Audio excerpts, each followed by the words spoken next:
Welcome friends, चयन grade की online class में आपका स्वागत है। मैं भय कुमार फिर से आपका एक बार हार्दिक स्वागत करता हूं। दोस्तों, आशा करता हूं कि आप कुशल होंगे और कोविड एप्रोप्रिएट बिहेवियर को फॉलो कर रहे होंगे, प्रोटोकॉल को फॉलो कर रहे होंगे और घर पर रहकर सुरक्षित चयन गढ़ की इस टीम के माध्यम से, चयन गढ़ की इस ऑनलाइन क्लासेस के माध्यम से आप क्लास कर रहे होंगे, डेली कर रहे होंगे, पंक्चुअल होकर कर रहे होंगे। दोस्तों, आज बहुत नए स्टूडेंट नज़र आ रहे हैं, तो उन सबको पहले बता दूं कि अगर आपने अभी तक चयन गढ़ आईएएस को सब्सक्राइब नहीं किया है तो आप यूट्यूब पर जाइए, चयन गढ़ आईएएस टाइप कीजिए। उसके बाद मेरा लोगो, जो हमारा लोगो है, उसमें ध्यान दीजिएगा, ध्येय वाक्य है चयन तक चयन नहीं, उसको जरूर कंफर्म कर लीजिए। और उसके बाद सबसे पहले आप उसको सब्सक्राइब कीजिए, साथ ही साथ बेल आइकन दबाइए ताकि आपको नोटिफिकेशन मिलते रहे। छोटी से छोटी अगर सूचना भी चाहते हैं तो पर्सनलाइज कर दीजिए, ताकि कोई भी हम वीडियो इस पर डालेंगे या लाइव सेशन से या अपलोड करेंगे, कभी भी किसी प्रकार की सूचना है आप तक पहुंच पाए, इसके लिए नोटिफिकेशन को आप पर्सनलाइज मोड में कर लीजिएगा। इतना ही नहीं, आप से एक और रिक्वेस्ट है कि इस चयनगढ़ पर जो भी कार्यक्रम लॉन्च हो रहे हैं या होने वाले हैं उसकी सूचना आपको मिलेगी। साथ ही साथ इसको शेयर भी कीजिए। चयनगढ़ का लिंक जो है विभिन्न सोशल साइट्स का उपयोग करते हैं लेजर टाइम में, मनोरंजन के साथ ग्रुप में, जो कि बहुत ही जरूरी भी है। तो उस क्रम में आप इसका लिंक भी शेयर कीजिए अपने दोस्तों के साथ, अपने कलीग्स के साथ, साथ में रहने वालों के साथ, या उन बच्चों तक जिनकी पहुंच अभी तक नहीं है, जो सुदूरवर्ती क्षेत्र में रहते हैं, ग्रामीण क्षेत्र में रहते हैं। तो उनको जरूर एनसीईआरटी, अभी हम लोग जो पढ़ाई कर रहे हैं, तो एनसीईआरटी बहुत बच्चों की ये मन में ये दुविधा होती है कि एनसीईआरटी कैसे पढ़े, क्यों पढ़े, पढ़ने का तरीका क्या हो। तो उनको जरूर बताइए कि चैटगढ़ के इस प्लेटफॉर्म पर उनको एनसीईआरटी डिजिटल फॉर्म में पढ़ाया जा रहा है और उसका वो लाभ ले सकते हैं। तो इसलिए आप इसको ज़्यादा से ज़्यादा आप अपने दोस्तों के साथ शेयर कीजिएगा और भी विभिन्न माध्यमों द्वारा इसको आप प्रचार प्रसार कीजिए और हमारा सहयोग कीजिए, ताकि हम लोग मिलकर एकजुट होकर और इस शिक्षा की अलग को सभी के बीच जारी रखें, जलाए रखें। दोस्तों, हम लोग अभी एनसीईआरटी सेशन कवर कर रहे हैं और अभी तक हमने क्लास 6, क्लास 7, क्लास 8 की एनसीईआरटी सक्सेसफुली हमने कवर कर ली है और क्लास 9th की हम एनसीईआरटी पढ़ रहे हैं। इसमें हमने 9th में चैप्टर 3, मतलब अध्याय 3 तक हमने कवर किया है। अध्याय 1 और 2 में, अध्याय 1 में फ्रांस की क्रांति, अध्याय 2 में हमने यूरोप में समाजवाद और रशियन क्रांति की बात की थी, और अध्याय 3 में हमने नाथसीवाद और हिटलर का उदय, जो अभी आप टॉपिक देख रहे हैं, इसकी हमने चर्चा की है। इसका पार्ट 1 भी मैंने बना दिया है और पार्ट 1 में आपको इसके बारे में लगभग इसकी सूचना दे दी गई है कि किस प्रकार नाथसीवाद का उदय होता है, उदय के कारण क्या होते हैं, नाथसीवाद से हम क्या समझते हैं, और क्या कैसा माहौल, किस माहौल में नाथसीवाद जो है वो जर्मनी में उदय हो रहा है। उसके पहले वाइमर गणराज्य का शासन कैसा है, जो वाइमर गणराज्य है उसकी कमियां क्या है, किस प्रकार उसका उन कमियों को फायदा उठा के वहाँ के कुछ वर्गों द्वारा नाथसीवाद को प्रोत्साहन दिया जाता है और हिटलर नाम का एक तनासा उदय होता है, तनासा का उदय होता है। इसकी चर्चा हमने किया था। फिर भी जो नए बच्चे हैं उनको बता दूं, आपको घबराना नहीं है। आप ये पार्ट 2 जो सेशन हम अभी करने वाले हैं उसको आप कवर कीजिए। मैं ओवरव्यू, थोड़ी हल्की ओवरव्यू कर दूंगा ताकि आपको समझ में आ जाए। फिर भी आप जब या इस वीडियो को कवर कर लेंगे, जब इस लेक्चर को आप देख लेंगे, उसके बाद आप पार्ट 1 जरूर देख लीजिएगा। और ये वर्ल्ड हिस्ट्री हम लोग भारत और समकालीन विश्व जो है, ये टॉपिक हम पढ़ रहे हैं, उसमें 2 अध्याय हमने ऑलरेडी पढ़ा हुआ है। तो अगर आपने वो भी कवर नहीं किया है तो आप बाद में कवर कर लेना। क्लास 6, क्लास 7, 8 की जो वीडियोज है, अपना एक टाइम शेड्यूल बना के अपने शेड्यूल के अनुसार उसको कवर कर लीजिएगा। परेशान होने की जरूरत नहीं है, हम आपके साथ हैं। और इतना तो हम जरूर दावा कर रहे हैं कि आप इस प्लेटफॉर्म से एनसीईआरटी बहुत ही बेहतरीन तरीके से कॉन्सेप्चुअल क्लैरिटी के साथ समझ के जाने वाले हैं और इसका बहुत फायदा होगा आपको। स्पेसिफिक टॉपिक जब पढ़ेंगे या कोई भी आगे क्लास करेंगे तो आपके कॉन्सेप्ट जो है, कॉन्सेप्ट बिल्डअप आपका हो चुका रहेगा और आपको इसका फायदा एग्जामिनेशन में होंगे। तो आपको पता चलेगा, जब एग्जामिनेशन हॉल में बैठिएगा तो आप जरूर हमें याद कीजिएगा, इस चयनगढ़ टीम को जरूर याद कीजिएगा कि किस प्रकार हमने जो भी हमने यहाँ पर फैक्ट्स है कॉन्सेप्ट क्लैरिटी के लिए जो हमको बताया है, वो एग्जामिनेशन में आपको जरूर नजर आएगा। हाँ, ये जरूर है कि आप थोड़ा पंक्चुअल रहिए और क्लास को फॉलो करते रहिए। बहुत बीच बीच में बहुत क्लास आप छोड़ देते हैं किसी भी कारण से, जो भी कारण हो पर्सनल, लेकिन समय निकाल के बाद में इसको रिकवर जरूर कीजिए। इसकी मैं आपसे आशा करता हूँ और रिक्वेस्ट भी है, मेरा आपसे निवेदन भी है, इस प्रकार के काम आप जरूर करें। तो दोस्तों, चलिए ओवरव्यू शुरू करते हैं। यहाँ पर हमने बात की थी कि एक हेलमुट नाम का लड़का है, पात्र है, जो यहाँ पर प्रथम विश्व युद्ध के बाद आप देखेंगे कि एक ऐसी स्थिति आती है जब यहाँ पर सॉरी, सेकेंड वर्ल्ड वार के बाद, जब हिटलर का जो नाजीवाद जो है, जो नाथसी पार्टी के जो महत्वपूर्ण लोग हैं, गोबल्स है जिसका प्रचार मंत्री है, ये सब सुसाइड कर चुका होता है। और हिटलर के विचारधारा से जो प्रभावित होते हैं, विचारधारा का जो साथ देते हैं, उनमें से कुछ चिकित्सक भी होते हैं जिन्होंने यहूदियों को, खासकर वहाँ के कुछ लोगों को गैस चेम्बर में डालकर चिकित्सीय रूप से उनको मारने का अपराध किया होता है। तो उनको डर होता है कि हिटलर की मृत्यु मृत्यु के बाद, आत्महत्या करने के बाद हमारे साथ भी वही व्यवहार करेंगे मित्र राष्ट्र के देश। तो इसलिए वहाँ उनके बच्चे है, बच्चों बच्चों जब बच्चे सोए हुए हैं तो उनका पति पत्नी जो है, हेलमुट के पिता और माता जो चिकित्सक हैं, वो बात कर रहे होते हैं कि हमें पूरे परिवार को खत्म कर देना चाहिए या अकेले आत्महत्या कर लेनी चाहिए, क्योंकि इनका भविष्य सुरक्षित इनको दिखाई नहीं दे रहा है। क्योंकि इनको मानना है, ये घबराहट और स्वर में कर रहे हैं कि हमारे साथ भी वैसा ही बर्ताव करेंगे मित्र राष्ट्र के देश, जैसा कि हमने किया है यहूदियों के साथ, अपाहिजों के साथ। तो इस प्रकार आप देखेंगे कि यहाँ पर हेलमुट जो है, यहाँ पर जो हेलमुट जो बच्चा है, वो अगले 2-3 दिन तक, लगभग 7-8 दिन तक वो खाना नहीं खाता। उसके दिलो दिमाग पर इतना गहरा सदमा पहुंचा हुआ है, उसको लगता है कि मतलब 9 साल तक, सोच लीजिए कि अगले 9 साल तक वो लगभग नहीं खाता है। मतलब कहने का अर्थ है कि बिल्कुल नहीं खाता सो नहीं, लेकिन बाहर से खाता होगा, नहीं घर पर एक कौर भी नहीं खाता, कि उसको डर लग रहा था कि हो ना हो कहीं उसकी माँ उसको जहर न दे दे। ठीक है, तो अभी तक हेलमुट को समझ में नहीं आ रहा है कि हकीकत क्या है। लेकिन बात ये थी कि पिता जो है एक नाथसी थे, नाथसी सपोर्टर थे और एडोल्फ हिटलर के कट्टर समर्थक थे। इसलिए हिटलर जब मारा जाता है या हिटलर आत्महत्या कर लेता है, तब वहाँ हिटलर तो खुद निकल पड़ता है, लेकिन वो पूरे जर्मनी वासियों को एक अंधेरे में ढकेल देता है। तो नाथसी समर्थक जो लोग हैं वो जानते हैं कि हिटलर ने तो आत्महत्या कर ली, लेकिन हमारे साथ मित्र राष्ट्र के देश जो है वो क्या करने वाले हैं, इसके डर से वो क्या कर रहे हैं, आत्महत्या वो भी कर रहे हैं या डरे हुए हैं। तो इसी की चर्चा यहाँ पर की गई थी। फिर आपको थोड़ा सा मैंने यहाँ थोड़ी चर्चा की गई थी कि जर्मनी जो है 1945 में मित्र राष्ट्र के सामने समर्पण कर देता है। हिटलर जान चुका रहता है कि अब उसकी हार होने वाली है, उसकी हश्र क्या होगी। तो क्या करता है, अपने प्रचार मंत्री गोबल्स के साथ बर्लिन के एक बंकर जहाँ जो सैनिक छिपते हैं या रहते हैं, में पूरे परिवार के साथ अप्रैल में ही आत्महत्या कर लेता है। युद्ध खत्म होने के बाद न्यूरेमबर्ग में एक अंतर्राष्ट्रीय सैनिक अदालत स्थापित की गई थी।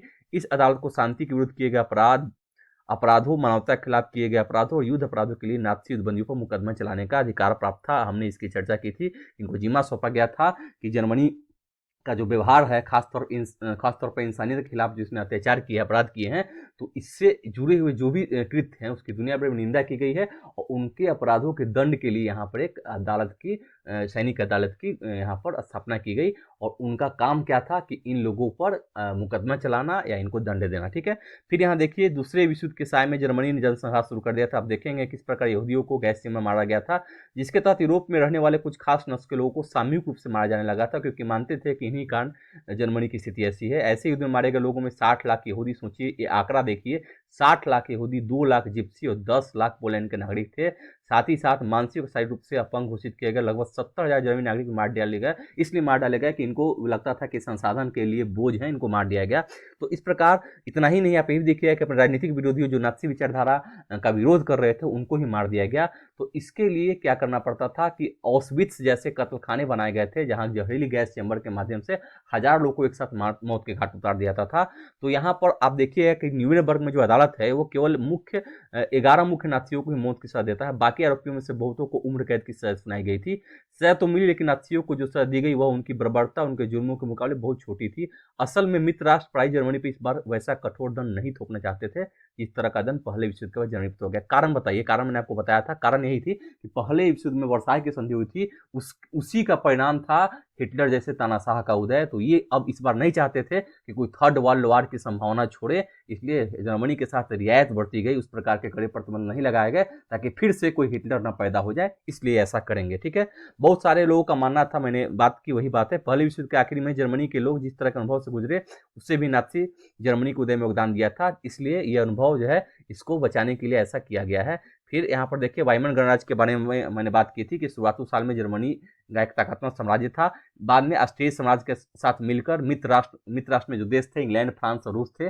पहला विश्व युद्ध जो है 1914 से 18 के बीच में लड़ा गया था। इसमें मैंने पूछा था कि पहला विश्व युद्ध में जो है अमेरिका जो शामिल होता है उसका शामिल होने का कारण क्या होता है, ये मैंने से पूछा था। आपने में से बहुत लोगों ने जवाब दिया है, सही जवाब दिया है, लेकिन बहुत लोगों ने जवाब नहीं दिया है, तो उनसे आशा करता हूँ कि जवाब देंगे।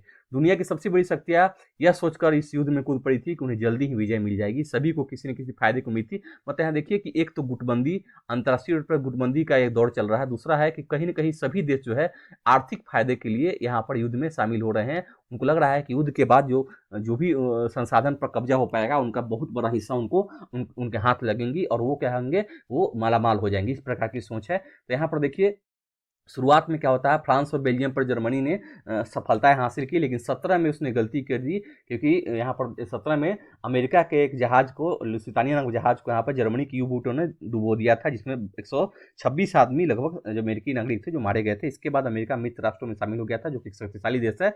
इसके बाद काफ़ी ताकत मिलकर आखिरकार नवंबर 1918 में उन्होंने केंद्रीय शक्तियों को हराने के बाद जर्मनी को भी घुटने टेकने पर मजबूर कर दिया। इसके बाद जो शुरुआत होती है, इसके बाद होती है वर्साई की संधि। वहाँ शांति सम्मेलन बुलाया जाता है, वहाँ सभी देशों के प्रतिनिधि शामिल होते हैं और जर्मनी पर बहुत तरह के प्रतिबंध लाए जाते हैं, जो आर्थिक रूप से उनको पंगी बनाया जाता है, सैन्य रूप से उनको पूरी तरह पंगु बनाया जाता है। राजनीतिक, आर्थिक, सैनिक दृष्टिकोण से पंगु बनाने के साथ साथ उनका भूभाग जो है पूरी तरह से देखिएगा, जर्मनी का जो महत्वपूर्ण संसाधन वाले भूभाग है उसको सभी मित्र राष्ट्र जो है आपस में बांट लेते हैं। तो इस प्रकार जर्मनी की दशा बहुत ही खराब होती है। उसके बाद युद्ध हार जाने के रूप में आप देखेंगे कि 6 लाख पाउंड और 6 लाख अरब पाउंड रुपए की राशि तय कर दी जाती है, जो कि उस समय के लिए बहुत बड़ी एक रकम होती है। तो ये सब कारण थे जिसके कारण माना जाता है कि सेकेंड वर्ल्ड वॉर में के उदय में जर्मनी, खासकर यहाँ पर वर्साई की संधि में ही उसका बीज छिपे हुए थे। बीज नहीं थे। आप प्रश्न इसके बारे में प्रश्न सुनते होंगे कि सेकेंड वर्ल्ड वॉर जो है उसका बीजारोपण जो है वर्साई की संधि के तहत ही की गई थी, और वर्साई की संधि ने ही हिटलर जैसे तनाव को पैदा करने में मदद की थी। ठीक है। उसके बाद फिर हमने देखा कि धीरे धीरे साम्राज्यवादी जर्मनी की पराजय और सम्राट के पद त्याग ने वहां की संसदीय पार्टियों को जर्मन राजनीतिक व्यवस्था को नए सांचे में ढालने का अच्छा मौका उपलब्ध कराया। अब जब भी कोई नवीन व्यवस्था जब भी कहीं लाई जाएंगी तो कुछ न कुछ सुधार जरूर होंगे। यहाँ पर देखिए कि वाइमर में एक राष्ट्रीय सभा की बैठक बुलाई गई, संघीय आधार पर एक लोकतांत्रिक संविधान पारित किया गया। नई व्यवस्था में जर्मन संसद यानी राइक्सटॉग के लिए जनप्रतिनिधियों का चुनाव किया जाने लगा। प्रतिनिधियों के निर्वाचन के लिए औरतों सहित सभी वयस्क नागरिकों को समान और सार्वभौमिक मताधिकार प्रदान किया गया। मतलब ये खुशी की बात है कि जो नया वाइमर गणराज्य है वहां पर संवैधानिकता को यहाँ पर महत्व दिया जा रहा है। लेकिन यहाँ भी ये भी याद रखिएगा कि जो नया गणराज्य उसके पास संसाधन तो बिल्कुल नहीं, चूंकि 6 लाख अरब पाउंड रुपए उनको चुकाने भी है, साथ ही साथ जर्मनी का विकास भी करना है। लेकिन ये यहाँ पर इसलिए लोगों को बहुत सारे ऐसे लोग हैं जिनको ये नया जो संविधान है वो पसंद नहीं आ रहा है, क्योंकि उनका मानना था कि जर्मनी को पूरी तरह से पंगु बना दिया गया है, तो क्यों नहीं जर्मनी इसका बदला ले इन देशों के साथ। तो वैसे लोग ही बाद में देखेंगे आपके हिटलर के साथ ये लोग सहानुभूति रखेंगे, हिटलर के साथ जुड़ेंगे। देखिए जर्मनी का इतना विशाल क्षेत्र पहले होता है, वहां पर बाद में युद्ध के बाद इसके क्षेत्र को कहीं ना कहीं बहुत सारे देशों ने मिलकर बंदरबाट कर लिया, मित्र राष्ट्रों ने। उसी का फिगर मैंने दिखाया था पार्ट 1 में, आप इसमें आपको ज्यादा अच्छा से मैंने समझाया, वहां देख लीजिएगा। उसके बाद वर्साई की संधि की बात की गई, इसमें जर्मनी की जनता के लिए बहुत कठोर औपचारिक संधि थी, क्योंकि इस संधि में वजह से जर्मनी को अपने सारे उपनिवेश, तकरीबन 10% आबादी, सोचिए 10% आबादी जो है वो दूसरे क्षेत्र में चले गए। 2% भूभाग, 13% भूभाग, देखिए 75% लौ भंडार, जो कि किसी भी इकोनॉमी की रीढ़ की हड्डी जिसको बोली जाती है, वो रीढ़ की हड्डी को यहाँ से हटा दिया गया। 26% कोयला भंडार फ्रांस, पोलैंड, डेनमार्क को लिथुआनिया के हवाले करने पड़े। जर्मनी की रही सी ताकत खत्म करने के लिए मित्र राष्ट्रों की सेना को भंग कर दी, सैन्य रूप से पंगु बना दिया गया। युद्ध अपराध बोध अनुच्छेद के तहत युद्ध के कारण हुई सारी तबाही के लिए सिर्फ और सिर्फ जर्मनी को जिम्मेदार ठहराया गया। इसके वजह में उस पर 6 अरब पाउंड का जुर्माना लगाया गया था। खनिज संसाधनों वाले राइनलैंड पर भी 20 के दशक में ज्यादातर मित्र राष्ट्रों का ही कब्जा रहा। बहुत सारे जर्मनों ने केवल इस हार के लिए बल्कि वर्साई में हुए अपमान के संधि के लिए भी वाइमर गणराज्य को जिम्मेदार ठहराया था। उनका मानना था कि वाइमर गणराज्य के कारण ऐसी स्थिति हुई है। तो यहाँ पर ये स्थिति आप देख रहे हैं, तो बहुत लोग वाइमर गणराज्य से यहाँ पर खुश नहीं है। अब युद्ध का असर क्या हुआ, युद्ध के बाद देखिएगा जो नवजात वाइमर गणराज्य है वो जो है अपराधों का हर्जाना कहाँ से चुकाएगा, तो वो क्या करेगा, आर्थिक रूप से कुछ ना कुछ कर बढ़ाएगा, या करों का बोझ उसको हर्जाना चुकाने के लिए कहीं ना कहीं आर्थिक रूप से उनको आर्थिक स्तर पर कुछ प्रयास करने होंगे। तो कहाँ से प्रयास करेंगे, तो वहाँ पर टैक्स बढ़ा दिए जाएंगे, वहाँ पर कुछ नए कुछ क्रियाकलापें जारी चलाई जाएंगी, लेकिन फिर भी वो कर चुकाने में असमर्थ है, क्योंकि देखिएगा बारंबार वहाँ जर्मनी में स्थिति बहुत खराब होती चली जा रही है। वाइमर गणराज्य के कुछ जो है जो सपोर्टर्स है उसमें समाजवादी, कैथोलिक और यहाँ पर देखेंगे डेमोक्रेट्स खेमे के लोग थे।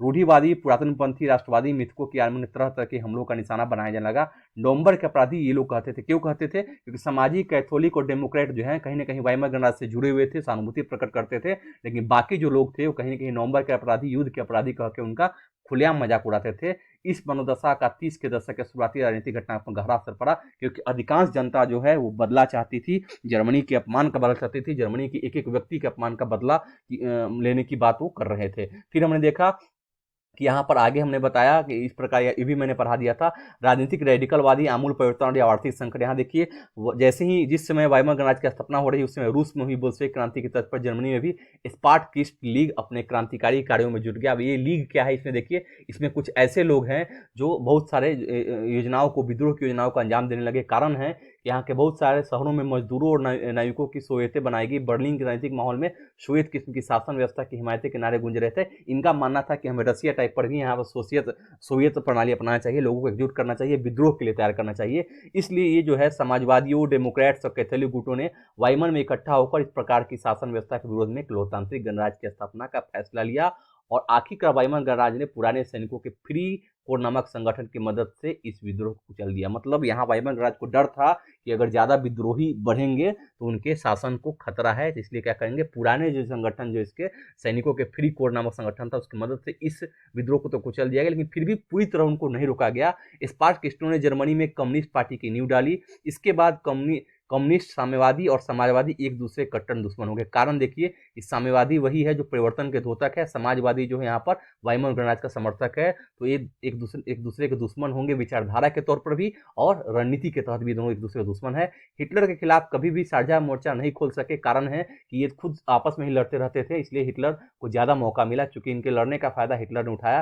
क्रांतिकारी और उग्रवादी दोनों ही खेमे रेडिकल समाधान के लिए आवाज उठाने लगी और लोगों का मानना था कि कुछ न कुछ ऐसा किया जाना चाहिए, वाइमर गणराज्य को या तो खत्म कर दिया जाए या कुछ ऐसी व्यवस्था अपनाया जाए जिससे जर्मनी का सुधार हो सके, जर्मनी अपने अपमान का बदला ले सके। अब देखिए, ज्यादा तक बहुतायत लोग जो है वो अपमानित महसूस कर रहे थे खुद के। वर्साई की संधि में उनको जो अपमान झेलना पड़ा था, उसके लिए अपने आप को वो बहुत ही मान के चल रहे थे कि उनके साथ बहुत ही ये हुई है, बहुत ही ज्यादा उनके साथ खराब विचार हुआ है, उनको अपमानजनक घुंटन महसूस हो रही है। तो वैसे लोग जो है कहीं ना कहीं नेतृत्व खोज रहे हैं कि कोई ऐसा नेतृत्व उनको मिले जो इस अपमान का बदला ले सके। वैसा नेतृत्व कौन प्रदान करेगा, तो वही नात्सीवाद का कट्टर समर्थक हिटलर है। वही उन लोगों की भावनाओं को पकड़ता है, उन लोगों की भावनाओं को और करता है, और उनके विचार ऑलरेडी हैं कि हम बदला लें, और उसको, उसकी मनोभावना को समझते हुए हिटलर उसका फायदा उठा के खुद एक डिक्टेटर के पद पर जा बैठता है।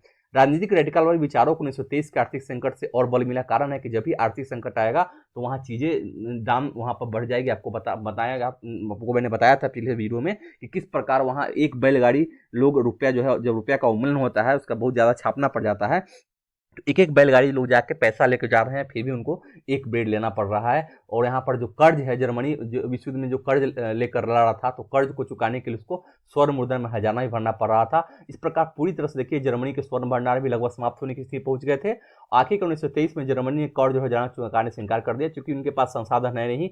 इसके जवाब में फ्रांसीसियों ने जर्मनी के मुख्य औद्योगिक इलाके रूर पर कब्जा कर लिया। आप अगर पैसा नहीं देंगे तो अपने क्षेत्र दीजिए। रूर जो है वो जर्मनी का विशाल कोयला वाला भंडार था, लौह एसपी वहां पर ज्यादा है, उन क्षेत्रों पर इनका कब्जा हो जाएगा। जर्मनी ने फ्रांस के विरुद्ध निष्क्रिय प्रतिरोध में बड़े पैमानों पर कागजी जो है, यहाँ पर देखेंगे कागजी मुद्रा छापना शुरू कर दिया। यही जो होता है कि यहाँ खाज में यहाँ पर खुजली का काम यहाँ करता है, क्योंकि जर्मन सरकार ने जब मुद्रा वहां पर छापा तो मुद्रा मार्क की मूल्य तेजी से गिरने लगा।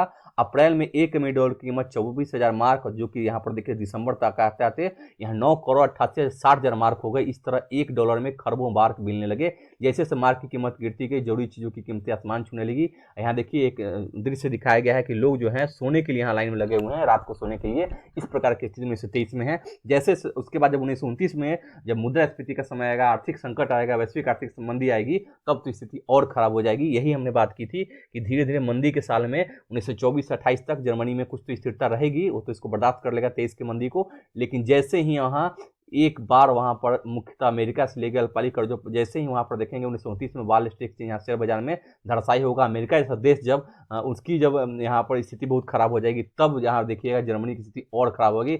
जर्मनी रातों रात क्या होगा, जर्मनी जो है को मिल रही मदद रातों रात बंद होगी, क्योंकि अमेरिका जो उनको सहायता करता था वो सहायता भी अमेरिका की तरफ से बंद होने लगी। और 24 अक्टूबर को केवल एक दिन में 1.3 करोड़ शेयर बेच दिए गए। आर्थिक महामंदी की शुरुआत थी 1929 से 1932 तक। अगले 3 सालों में अमेरिका की राष्ट्रीय आय केवल आधी रह गई।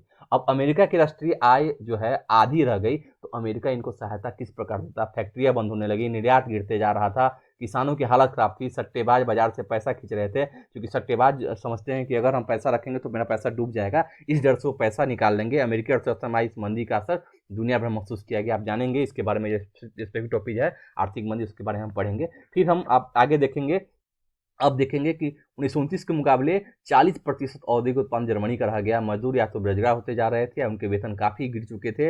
बेरोजगारी की संख्या 60 लाख तक जा पहुंची। जर्मनी की सड़कों पर ऐसे लोग बड़ी तादाद में दिखने लगे जो मैं कोई भी काम करने को तैयार हूँ लिखा हुआ तख्ती जो है, तख्ती गले में लटकाए कर रहते थे।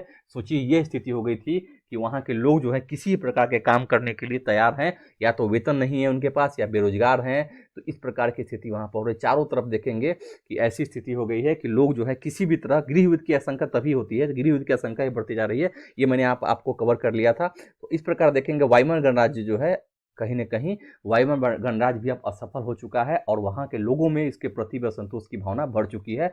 उसी समय अब होता है हिटलर का उदय। अब हिटलर के बारे में हम पढ़ेंगे कि आखिर इन सभी कारकों ने हिटलर को जन्म दिया, हिटलर को मजबूत किया। कैसे, देखिए, अर्थव्यवस्था, राजनीति और समाज में गहराते जा रहे संकट ने हिटलर के सत्ता में पहुंचने का रास्ता साफ कर दिया। 1889 में ऑस्ट्रिया में जन्मे हिटलर की युवावस्था बेहद गरीबी में गुजरी थी। 1889 में ऑस्ट्रिया के एक वोन नामक जगह है, वोन नामक जगह में हिटलर का जन्म हुआ था, याद रखिएगा। रोजी रोटी का कोई जरिया न होने के कारण पहले विश्व युद्ध की शुरुआत में उसने भी अपना नाम फौजी भर्ती के लिए लिखवा दिया था। भर्ती के बाद उसने अग्रिम मोर्चे पर संदेशवाहक का काम किया, करपोलर बना। बहादुरी के लिए उसने कुछ तमगे भी हासिल किए। जर्मन सेना की पराजय ने तो उसे हिला दिया था, लेकिन वर्साई की संधि ने तो उसे और ही आग बबूला कर दिया। किसी भी व्यक्ति के साथ, कोई नौजवान अगर लड़का है, युद्ध में अगर हार रहा है उसका देश, तो देश के प्रति सहानुभूति होती है। तो यहाँ जिस वर्साई की संधि की जब सुनता है तो वहाँ सारी जर्मनी के सारे लोगों में एक प्रकार के सारे लोग जो है बहुत ही ज़्यादा क्रोधित थे इस संधि से।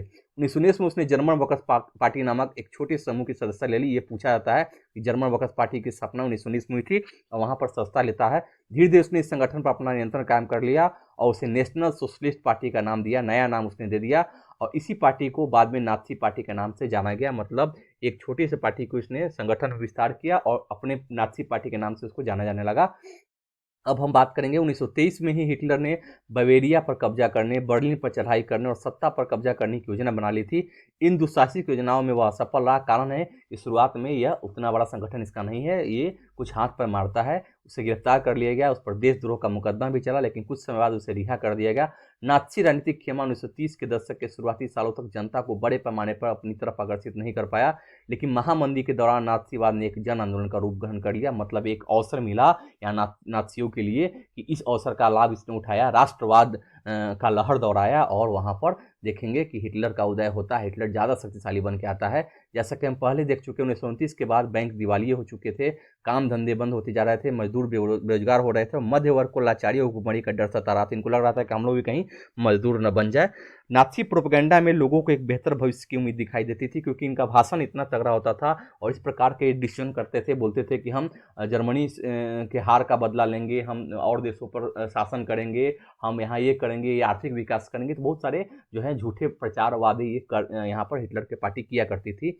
1929 में नाथसी पार्टी को जर्मन संसद राइखस्टॉक के, यहाँ देखिए जर्मन संसद का नाम पूछा जाएगा। आपसे मैंने पूछा था कि बताइए कि रूस के संसद का नाम क्या था, तो आप कमेंट करके बहुत लोगों ने बताया था कि उसका नाम ड्यूमा था। वो बिल्कुल सही आंसर है। तो यहाँ देखिए कि चुनाव जब हुए तो महज 2.6% वोट मिलते हैं किसको, यहाँ नाथसी पार्टी को। 1932 तक आते आते देश की सबसे बड़ी पार्टी बन चुकी थी और उसे 37% वोट मिले। हिटलर जबरदस्त वक्ता था, उसका जोश और उसके शब्द लोगों को हिलाकर रख देते थे। वह अपने भाषणों में एक शक्तिशाली राष्ट्र की स्थापना, वर्साय संधि में नाइंसाफी के प्रतिशोध और जर्मन समाज की को खोई हुई प्रतिष्ठा वापस दिलाने का आश्वासन देता था। मतलब उन्हीं बिंदु को ये उजागर कर रहा है जिससे उसको उसका बहुमत हो सके, उस पर लोगों को भरोसा हो सके, लोग उसके साथ हो सके। उसका वादा था कि वह बेरोजगारों को रोजगार देगा, नौजवानों को एक सुरक्षित भविष्य देगा। उसने आश्वासन दिया कि वह देश को विदेशी प्रभाव से मुक्त कराएगा और तमाम विदेशी साजिशों का मुंहतोड़ जवाब देगा। इस प्रकार रैलियों में उग्र भाषण के जरिए यहाँ पर हिटलर जो है लोगों को प्रभावित करता था। यहाँ देखिए न्यूरेमबर्ग की एक रैली 1936 का एक फिगर देखिए। इस तरह की रैलियों हर साल आयोजित की जाती थी। नाथसी सत्ता का प्रदर्शन रैलियों का महत्वपूर्ण आयाम होता था। विभिन्न संगठन हिटलर के सामने से प्रेरित करते हुए निकलते थे, उसके प्रति निष्ठा की शपथ लेते थे और उसके भाषण सुनते थे। इतनी बड़ी भीड़ जो है, या यही से समझ लीजिए कि हिटलर की विचारधारा से लोग इतना प्रभावित हो चुके थे कि धीरे धीरे संगठन का इसका विस्तार होते जा रहा था। हिटलर ने राजनीति की एक नई शैली रची। वह लोगों को गोलबंद करने के लिए आडंबर और प्रदर्शन की अहमियत समझता था। हिटलर के प्रति भारी समर्थन दर्शाने और लोगों में परस्पर एकता का भाव पैदा करने के लिए नात्सियों ने बड़ी बड़ी रैलियां और जनसभाएं आयोजित की। यहाँ देखिए हिटलर द्वारा SA और SS कतारों के सामने भाषण, यह अलग अलग कतार है, उनके बीच भाषण हिटलर दे रहा है। यह लंबी और सीधी कतारों को देखिए, इस तरह के चित्रों के माध्यम से नाज़ी सत्ता की भव्यता और ताकत को दर्शाने की कोशिश की जाती थी। कहने का अर्थ है कि इस प्रकार की भव्यता के प्रदर्शन करता था हिटलर की पार्टी, प्रदर्शन करती थी, उसका जो एक अलग संगठन होता था वो इसी काम में दिन रात लगा होता था। इनके जो जासूस होते थे वो इसी काम में लगे होते थे। तो हिटलर ने पूरी रणनीति के तहत एक संगठन खड़ी की थी और यहाँ पर उन लोगों के बीच प्रचार प्रसार करके अपनी स्थिति अच्छे मतलब मजबूत कर रहा था। यहाँ देखिए स्वास्तिक के जो चिन्ह है, स्वास्तिक छपे, लाल झंडे, नाची सैल्यूट और भाषणों के बाद खास अंदाज में तालियों की गड़गड़ाहट, ये सारी चीज़ें शक्ति प्रदर्शन का हिस्सा थी। और शक्ति प्रदर्शन जो है लोगों को अपनी ओर खींचने में बहुत ही ज़्यादा कारगर होती है, आप भी ये जानते हैं। नात्सियों ने अपने धुआंधार प्रचार के जरिए हिटलर को एक मसीहा, एक रक्षक, एक ऐसे व्यक्ति के रूप में पेश किया जिसे मानव जनता को तबाही से उबारने के लिए अवतार लिया हो, एक भगवान के रूप में उसको पेश किया जा रहा है। ऐसे समाज को यह छवि बेहद आकर्षक दिखाई देती थी जिसकी प्रतिष्ठा और गर्व का एहसास चकनाचूर हो चुका था, जो भीषण आर्थिक और राजनीतिक संघर्ष से गुजर रहा था। मतलब डूबते को तिनका का सहारा, इस बात को आप जानते होंगे, यही चरितार्थ यहाँ हिटलर के साथ हो रहा है। क्योंकि लोगों को पहले लोगों में आशा नहीं है तो वो चाह रहे हैं किसी तरह कोई व्यक्तित्व है जो हमारी इस इच्छाओं की पूर्ति कर सकता है। उसके बाद लोकतंत्र का ध्वंस की बात करेंगे, किस प्रकार हिटलर जो है शासन पर कब्जा करता है हिंडनबर्ग को हटा के। 30 जनवरी 1933 को राष्ट्रपति हिंडनबर्ग ने हिटलर को चांसलर का पदभार संभालने का न्योता दिया। यह मंत्रिमंडल में सबसे शक्तिशाली पद था। चांसलर आज भी हिटलर, देखिएगा जर्मनी में चांसलर का ही पद आज तक कायम है। जब तक नाज़ी पार्टी रूढ़िवादियों को भी अपने उद्देश्य से जोड़ चुकी थी। सत्ता हासिल करने के बाद हिटलर ने लोकतांत्रिक शासन की संरचना और संस्थानों को भंग करना शुरू कर दिया, क्योंकि ये तो अपने विचारधारा से में माही था और अपनी विचारधारा के तहत ही शासन कर पाता। ये फरवरी माह में जर्मन संसद भवन में हुए रहस्यमय अग्निकांड में उसका रास्ता और आसान हो गया। 28 फरवरी 1933 को जारी किए गए अग्नि अध्यादेश फायर डिग्री के जरिए अभिव्यक्ति, प्रेस और सभा करने के जैसे नागरिक अधिकारों को अनिश्चित काल के लिए निलंबित कर दिया गया। मतलब एक मौका मिला प्राकृतिक रूप से, वो कैसे मिला इसकी अभी तक वर्णन इसका नहीं हुआ है, लेकिन वहाँ पर जैसे ही आग लगता है तो आग का फायदा उठा के ये क्या करता है कि लोगों की अभिव्यक्ति, प्रेस, सभा करने की जैसे नागरिक अधिकारी को अधिकतर दिनों के लिए अनिश्चित काल के लिए टाल दिया जाता है। इसी बीच हिटलर जो है अपनी स्थिति और मजबूत कर लेगा। वाइमर संविधान में इन अधिकारों को काफ़ी महत्वपूर्ण स्थान प्राप्त था। इसके बाद हिटलर ने अपने कट्टर शत्रु कम्युनिस्टों पर निशाना साधा। ज़्यादातर कम्युनिस्टों को रातों रात कंसंट्रेशन कैंपों, यहाँ पर बताएंगे इसके बारे में आपको कैसे क्या होता था, में बंद कर दिया गया। कम्युनिस्टों का बर्बर दमन किया। लगभग 5 लाख की आबादी वाले ड्यूसलफार्ड शहर में गिरफ्तार किए गए लोगों की बची खुची 6808 फाइलों में से 1440 सिर्फ कम्युनिस्टों की थी। नात्सियों ने सिर्फ कम्युनिस्टों का ही सफाया नहीं किया, नात्सी शासन ने कुल 52 किस्म के लोगों को अपने दमन का निशाना बनाया। मतलब देखिए हिंसा का मार्ग अख्तियार चुना इन्होंने और अपने विरोधियों को खत्म करने की साजिशें रची, उसको खत्म किया गया। 3 मार्च 1933 को प्रसिद्ध विशेष अधिकार अधिनियम इनबेलिंग एक्ट पारित किया गया। इस कानून के जरिए जर्मनी में बाकायदा तानाशाही स्थापित कर दी गई। जिसकी जरूरत हिटलर को थी वहां इसकी पूर्ति हो रही है और हिटलर अब तानाशाह बन चुका था। इस कानून ने हिटलर को संसद को हाशिए पर धकेलने और केवल अध्यादेशों के जरिए शासन चलाने का निरंकुश अधिकार प्रदान कर दिया। नात्सी पार्टी और उससे जुड़े संगठनों के अलावा सभी राजनीतिक पार्टियों और ट्रेड यूनियनों पर पाबंदी लगा दी गई। अर्थव्यवस्था, मीडिया, सेना और न्यायपालिका पर राज्य का पूरा नियंत्रण स्थापित हो गया। मतलब हिटलर अब सर्वे सर्वा है जर्मनी का। पूरे समाज को नात्सियों के हिसाब से नियंत्रित और व्यवस्थित करने के लिए विशेष निगरानी और सुरक्षा दस्ते गठित किए गए। पहले से मौजूद हरी वर्दीधारी पुलिस और स्टॉर्म ट्रूपर्स ऐसे बोलते हैं के अलावा गेस्टापो के बारे में पूछा था है, गुप्तर राज्य पुलिस वहाँ पर है, SS अपराध नियंत्रण पुलिस और सुरक्षा सेवा SD का भी गठन किया गया। इन नवगठित दस्तों को बेहिसाब असंवैधानिक अधिकार दिएगा। असंवैधानिक का मतलब कि ये कुछ भी कर सकते थे अपने मन से, सरकार जिसको चाहे गिरफ्तार कर सकती थी, जिसको चाहे बेवजह उसके अधिकार छीने जा सकते, उसको मारा जा सकता था। इन्हीं की वजह से नात्सी राज को एक खूंखार आपराधिक राज्य की छवि प्राप्त हुई। गेस्टापो के अंतरा गिरोह में किसी को भी बंद किया जा सकता था।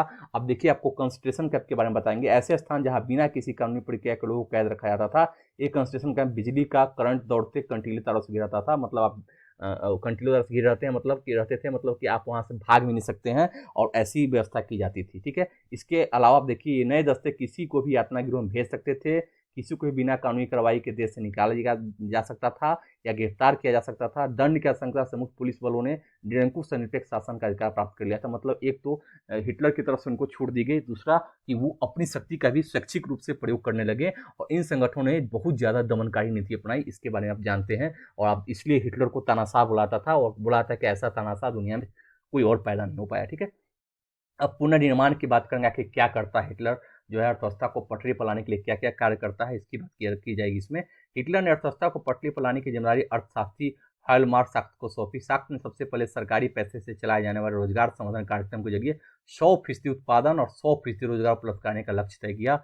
मशहूर जर्मन सुपर हाईवे और जनता की कार फॉक्सवैगन इस परियोजना की देन थी। फॉक्सवैगन कार जिसके बारे में सुनते हैं, ये इसी परियोजना की देन है। विदेश नीति के मोर्चे पर हिटलर ने फौरन कामयाबी मिली। 1933 में उसने लीग ऑफ नेशंस से पला झाड़ दिया, मतलब वहां से मुक्ति ले ली। 1936 में राइनलैंड पर दोबारा कब्जा कर लिया और एक जन एक साम्राज्य एक नेता के नारे की आड़ में 1938 में ऑस्ट्रिया को जर्मनी मिला लिया। इसके बाद उसने चेकोस्लोवाकिया के कब्जे वाले जर्मन भारतीय सुडेंटेलैंड, जिसको कब्जा किया था, इनका जर्मन भारतीय क्षेत्र है, प्रांत पर कब्जा किया और फिर उसे चेकोस्लोवाकिया को हड़प लिया। धीरे धीरे इसके देखिए यहाँ विस्तारवादी नीति हिटलर ने शुरू कर दी। इस दौरान उसे इंग्लैंड को भी खामोश समर्थन मिलता रहा, क्योंकि इंग्लैंड की नज़र में वर्साई की संधि के नाम पर जर्मनी के साथ बड़ी नाइंसाफी होती। अभी तक इंग्लैंड ये मान के चलता था। घरेलू और विदेशी मोर्चे पर जल्दी जल्दी मिली इन कामयाबियों को ऐसा लगा कि देश की नीति पलटने वाली है, क्योंकि हिटलर जो है बहुत ही ज़्यादा उग्र रूप में अपनी नीतियों को यहाँ पर उजागर कर रहा है। यहाँ देखिए फॉक्सवैगन कार के एक प्रचार यहाँ पर दिखाया गया है। इन पोस्टरों में यह साथ दिलाने की कोशिश की जाती थी कि अब आम मजदूर भी कार खरीद सकता था। इस प्रकार इस पिक्चर में देखिए इस प्रकार बना के पिक्चर को दिखाया जाता था। ठीक है, अब हम बात करेंगे, अब देखिए बेहतर जर्मनी में, अब देखिए किस प्रकार Sweden, Finland, Estonia, Lithuania, Poland, Ukraine, Slovakia, Germany, Netherland, ये जो मैप है तो जर्मन कब्जे वाले इलाके देखिए इन इन इलाकों में जर्मनी ने कब्जा कर लिया। उसके बाद यहाँ देखिए इटली और उसका इलाका, यहाँ आसपास का जो क्षेत्र है इटली, यहाँ नीचे देखिए इटली के बारे में आप जानते हैं, तो इटली का जो इलाका है यहाँ पर देखिए इटली का इलाका, ये सब इटली का इलाका है। तो धीरे धीरे क्या करेगा कि फ्रांस जो क्षेत्र हड़पा हुआ था उसको भी छीनेगा, ऑस्ट्रिया के क्षेत्र को छीनेगा, पोलैंड के कुछ क्षेत्रों पर कब्जा करेगा। यहाँ इन क्षेत्रों पर हिटलर जो है धीरे धीरे कब्जा करना हिटलर ने शुरू कर दिया था। लेकिन हिटलर सिर्फ उतना ही नहीं रुका। साख्त ने हिटलर को सलाह दी थी कि सेना और हथियारों पर ज़्यादा पैसे खर्च न किया जाए, क्योंकि सरकारी बजट अभी भी घाटे में ही चल रहा था। लेकिन नाज़ी जर्मनी में एहतियात पसंद लोगों के लिए कोई जगह नहीं थी। साख्त को उनके पद से हटा दिया गया, क्योंकि ये सही सलाह देता है साख्त कि हमें ज़्यादा इस पर खर्च नहीं करना चाहिए सैन्य मुद्दे पर, लेकिन यहाँ पर हिटलर उनको हटा देता है। हिटलर ने आर्थिक संकट से निकलने के लिए युद्ध का विकल्प चुना। वह राष्ट्रीय सीमाओं का विस्तार करते हुए ज़्यादा से ज़्यादा साधन इकट्ठा करना चाहता, मतलब लालच में पड़ गया ये। इसी लक्ष्य को ध्यान रखते हुए सितंबर 1939 में उसने पोलैंड पर हमला शुरू कर दिया। यही तत्कालीन कारण है। आपसे पूछा जाएगा कि सेकेंड वर्ल्ड वॉर का तत्कालीन कारण क्या है, तो हिटलर द्वारा पोलैंड पर आक्रमण किया जाना। इसकी वजह से फ्रांस और इंग्लैंड के साथ भी उसका युद्ध शुरू हो गया। आप अभी तक देख रहे थे कि जो ब्रिटेन जो है अभी तक तटस्थ रहा था, उसको मान के चलता था कि वर्साई की संधि में जर्मनी के साथ गलत हुआ है, लेकिन जैसे ही उस क्षेत्र में जो समर्जित क्षेत्र है उस पर अटैक करता है हिटलर, तो यहाँ पर फ्रांस और इंग्लैंड दोनों भी अब युद्ध में कूद पड़े। सितंबर 1940 में जर्मनी, इटली और जापान के साथ त्रिपक्षीय संधि पर हस्ताक्षर किए। इस संधि से अंतर्राष्ट्रीय समुदाय में हिटलर का दावा और मजबूत हो गया। यूरोप के ज्यादातर देशों में नाज़ी जर्मनी का समर्थन करने वाली कठपुतली सरकारें बिठा दी गई। 1940 के अंत में हिटलर अपनी ताकत के शिखर पर था और उसने लगभग एक गुट बना दिया। उस गुट में जहाँ जहाँ जो जिस देश में इसका समर्थन करने वाले लोग थे उनको कठपुतली को हटा के इनके पसंद, हिटलर के पसंद वाले शासकों की स्थापना वहाँ कर दी गई। यहाँ पर बात करेंगे फासिस्टवाद की जब पढ़ाएंगे तो मुसोलिनी भी इस गैंग में था। अब हिटलर ने अपना सारा ध्यान पूर्वी यूरोप को जीतने के दीर्घकालिक सपने पर केंद्रित कर दिया। वह जर्मन जनता के लिए संसाधन और रहने की जगह का इंतजाम करना चाहता था। जून 1941 में उसने सोवियत संघ पर हमला किया। यह हिटलर की एक ऐतिहासिक बेवकूफ़ी थी। क्यों थी, इसकी चर्चा हम करेंगे। इस आक्रमण से जर्मनी पश्चिमी मोर्चे ब्रिटिश वायु सैनिकों की बमबारी की चपेट में आ गया, जबकि पूर्वी मोर्चे पर सोवियत सेनाएं जर्मनों को नाको चने चबा रही थी। मतलब दोनों मोर्चे पर, इधर पूर्वी साइड में भी और इधर पश्चिमी साइड, दोनों मोर्चे पर जब हिटलर की सेना चली गई तो दोनों मोर्चे पर यहाँ पर ब्रिटेन जो है वो हमला कर रहा है, यहाँ पर रसिया हमला कर रहा है। आप देखेंगे तो इस प्रकार दोनों मोर्चे पर आप देखेंगे कि हिटलर की सेना जो है वो हारने लगी। और यही गलती थी कि हिटलर को एक मोर्चे पर रहना चाहिए था, लेकिन इसने यहाँ पर रणनीतिक रूप से भूल कर दी थी। सोवियत लाल सेना ने स्टालिनग्राद में जर्मनी सेना को घुटने टेकने मजबूर कर दिया। सोवियत लाल सैनिकों ने पीछे हटते जर्मन सिपाहियों का आखिरी तक पीछा किया और अंत में वे बर्लिन के बीचों बीच जा पहुंचे। इस घटनाक्रम ने अगली आधी सदी के लिए समूचे पूर्वी यूरोप पर सोवियत वर्चस्व स्थापित कर दिया। मतलब सोवियत संघ की सेना अब ब्रिटेन, वहां पर राजधानी जर्मनी की राजधानी बर्लिन तक पहुंच चुकी थी। अमेरिका इस युद्ध में फंसने से लगातार बचता रहा। अमेरिका पहले विश्व युद्ध की वजह से पैदा हुई आर्थिक समस्याओं को दोबारा नहीं झेलना चाहता था। आपको पता है कि प्रथम वर्ल्ड वॉर के बाद अमेरिका की स्थिति और खराब हो गई थी। बाद में अब 1929 का आर्थिक संकट भी वो झेल चुका था, लेकिन वह लंबे समय तक युद्ध से दूर भी नहीं रह सकता था। पूरब में जापान की ताकत फैलती जा रही थी। उसने फ्रेंच इंडो चाइना पर कब्जा कर लिया था और प्रशांत महासागर में अमेरिकी नौसैनिक ठिकानों पर हमले की पूरी योजना बना ली थी। मैं पर्ल हार्बर की घटना की बात कर रहा हूँ। जब जापान ने हिटलर को समर्थन दिया और पर्ल हार्बर पर अमेरिकी ठिकानों पर बमबारी का निशाना बनाया तो अमेरिका भी दूसरे विश्व युद्ध में कूद पड़ा। मतलब अब जो है अमेरिका के युद्ध में शामिल होते ही अब देखिएगा यहाँ पर मित्र राष्ट्र की शक्ति बढ़ जाएगी और ये दूरी राष्ट्र जो है ट्रिपल अलायंस त्रिपक्षीय समझौता जिनका है इनकी शक्ति कम हो जाएगी।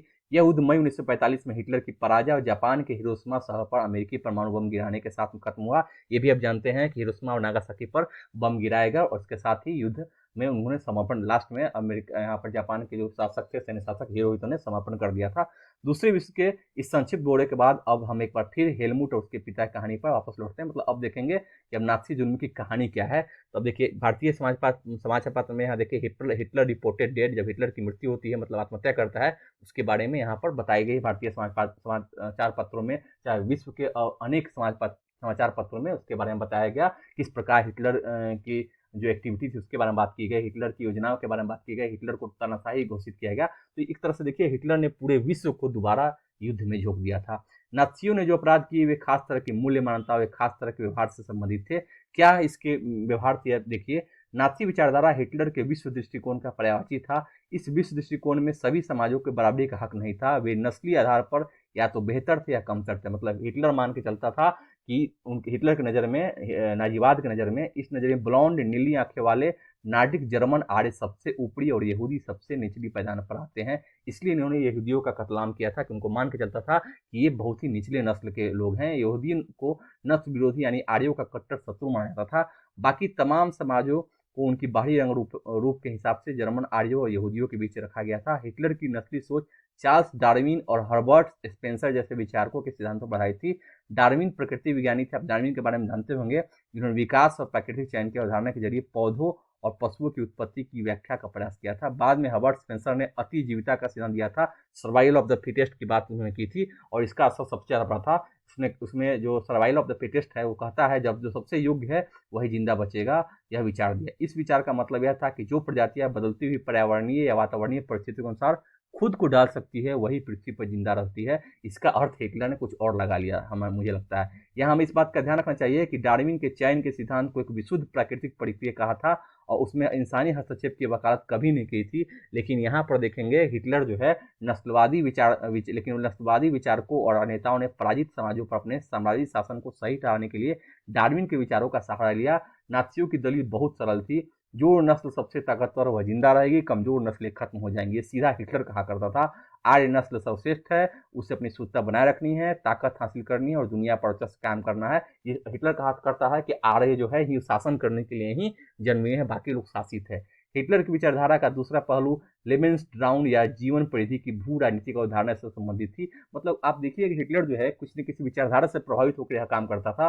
वह मानता था कि अपने लोगों को बसाने के लिए ज़्यादा से ज़्यादा इलाकों पर कब्जा करना जरूरी है। इससे मातृ देशों का क्षेत्रफल भी बढ़ेगा, नए इलाकों में जाकर बसने वालों को अपने जन्म स्थान के साथ गहरे संबंध बनाए रखने में मुश्किल भी पेश नहीं आएगी। हिटलर की नज़र में इस तरह जर्मन राष्ट्र के लिए संसाधन और बेहिसाब शक्ति इकट्ठा की जा सकती है। इसीलिए ये अवसरवादी विस्तारवादी नीति अपनाता है और जगह जगह युद्ध करना शुरू करता है।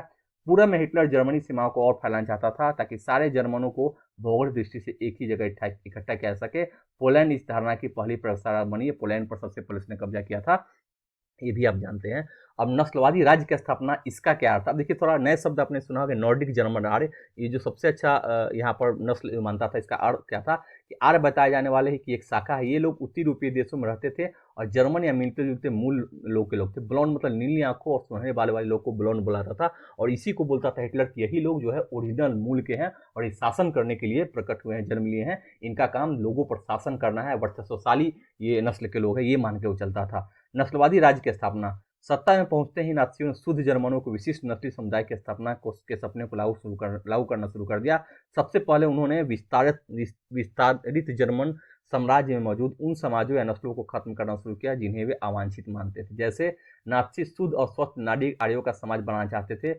उनकी नज़र में केवल ऐसे लोग ही वांछित थे, केवल यही लोग थे जिन्हें तरक्की और वंश विस्तार के योग्य माना जा सकता था, बाकी सब अवांछित थे। इसका मतलब यह निकला कि ऐसे जर्मनों को भी जिंदा रहने का कोई हक नहीं है जिन्हें नाज़ी अशुद्ध या असामान्य मानते थे। यही कारण है कि दया मृत्यु या बहुत सारे अपंगों को भी हिटलर ने मरवा दिया था। यूथनेजिया दया मृत्यु कार्यक्रम के तहत बाकी नाज़ी अफसरों के साथ साथ हेलमुट के पिता ने भी असंख्य ऐसे जर्मनों को मौत के घाट उतारा था जिन्हें मानसिक या शारीरिक रूप से अयोग्य मानते थे। हिटलर कहता था कि संसाधन पर ये लोग बोझ हैं, ये हमारे नस्ल के नहीं हैं, तो इनको मार दिया जाए। ये काम किया गया था। तो उसी में आप देखेंगे कि हेलमुट के पिता वही चिकित्सक है, वही काम कर रहे हैं, इसलिए हेलमुट जो है डरा हुआ है।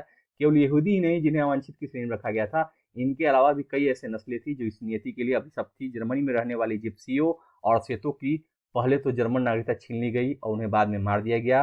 रूसी और पोलिश मूल के लोगों को ही मनुष्य से कमतर माना गया। और जब जर्मनी ने पोलैंड और रूस के कुछ हिस्सों पर कब्जा कर लिया तो स्थानीय लोगों को भयानक परिस्थितियों में गुलामों की तरह काम पर झोंक दिया गया। उनसे इंसानी बर्ताव के लायक उन्हें नहीं माना जाता था।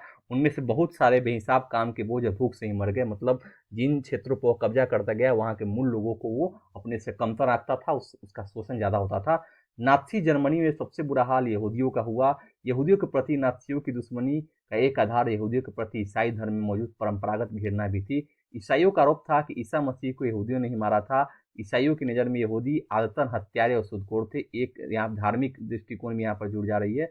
मध्यकाल तक यहूदियों को जमीन का मालिक बनने की मनाही थी। ये लोग मुख्य रूप से व्यापार और धन उधार देने का धंधा करके अपना गुजारा चलाते थे। वे बाकी समाज से अलग बस्तियों में रहते थे जिन्हें घेटो या दरबा कहा जाता था। इनके रहने का स्थान को घेटो कहा जाता था। नस्ल संहार के जरिए ईसाई बार बार उनका सफायन करते रहते थे।